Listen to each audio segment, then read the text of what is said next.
fact that I was in government between 2006 to 10 and constantly facing this issue of should futures in essential commodities be banned or not. And I found this huge dichotomy between economists like myself who generally felt that, look, this is a very bad idea to ban them. Surely they can't be responsible for price inflation. And this is just the typical ill-educated Indian politician trying to stop something that they don't understand, which was the quick reaction that one gets. But at the same time, the more I was then planning secretary of Tamil Nadu, and I had to actually write cabinet notes on whether we should write to the government of India to ban them. And so in that sense, the more I looked into it, the more doubts I began to have as an economist as to whether I was actually saying the right thing in saying that they were innocuous. And so that, in a sense, was for me one of the triggers of trying to move from an earlier book where I had written an explanatory book, which was largely based on the assumption that these things are innocuous and benign and may have some positive effects, but usually cannot have negative effects. And my own thinking has evolved and partly is reflected in this book.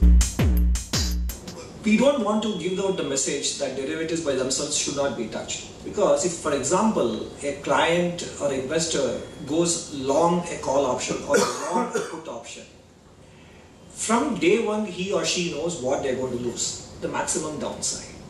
Nothing wrong with that. In fact, that could be as safe as buying a stock or a bond, because once you know what your downside is on day one, it is as safe or as unsafe an instrument in the financial markets as any other instrument can be. So the important thing is for you to understand the downside of what you are getting into. And if you understand it, then derivatives are as good or as bad as any instrument. Therefore, there is no particular case for you to say derivatives per se or bad. So that is why we didn't want to take the extreme position that it should be bad. Ultimately, it's about understanding the risks that you are getting into, and if you don't understand it, don't touch it. And from the policymakers' point of view, we wanted to send out the message that there are many issues that are well beyond the assumptions that are made in a theoretical setting, and the actual financial market participants' behavior also influences a great deal the risks that come with derivatives. So it is not the instrument per se, but the way the financial intermediaries use that, or rather exploit that, or the client's lack of understanding by using terminology that is confusing, etc. So I think there we haven't pulled our punches. But from a conceptual framework on derivatives per se, we didn't want to take an extreme stance. Look at it from this perspective. What are the economic incentives of a person who is trying to invent a lock, and the economic incentives of a person who is trying to invent a key which will open the lock? This guy who is trying to invent the key has immediate returns. The first house he breaks in, he will get return on whatever efforts he has spent on that key.